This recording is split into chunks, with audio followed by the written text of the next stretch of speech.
এখানে দায়িত্বে কে আছে আপনাদের? এখানে দায়িত্বে কে আছে বেকারি দোকানে? আচ্ছা, আমরা হচ্ছে আপনাদের বিএসটিআর লাইসেন্স আছে কিনা একটু চেক করব। মোবাইল কোড নিয়ে আসছি, আমাদের সাথে ম্যাজিস্ট্রেট ম্যাম আছে, বের করেন একটু।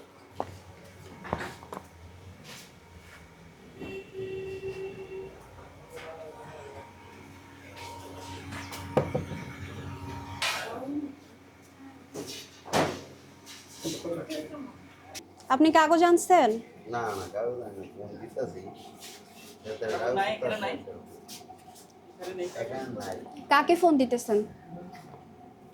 কাগজপত্র আছে আচ্ছা, ফোন দেন। হ্যাঁ, আমরা হচ্ছে বিএসটিআই থেকে মোবাইল কোড করতে আসছি আপনার এই ফ্যাক্টরিতে। এখানে বিএসটিআর লাইসেন্স আছে কিনা আমরা একটু চেক করব। আপনার কি লাইসেন্স আছে?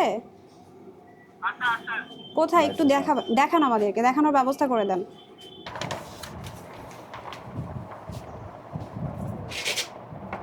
দু 2023 সালের।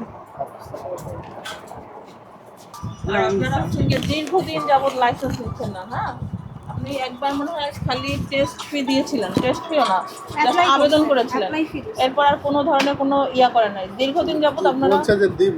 হ্যাঁ, কবে দিবেন? এরপরে তার ওই মালিক যোগাযোগ করছেন, মালিক এখন তো মালিকের নাম্বার দেন। এখন এটা আপনি তো সব কিছু হ্যান্ডেল করে হলে মালিক হ্যান্ডেল করলে আপনারা চালাচ্ছেন, আপনি ম্যানেজার। আপনাকে দিচ্ছে সে স্থানীয়ভাবে দেখার জন্য আপনাকে দায়িত্ব দিয়েছে। হ্যাঁ, আপনি এই যে খাবার দাবার এখানে রান্না করছেন, ওয়াশরুম ভিতরে সব কিছু মিলায় এই পরিবেশ থাকার কথা না। একটা খাবারের জায়গা, এই পরিবেশে এইভাবে করার কথা না। এই জন্য আপনারা এখন ইয়া করবেন, জরিমানা দেবেন 1 লক্ষ টাকা। ঠিক আছে? অনাদায় আপনার 3 মাসের জেল।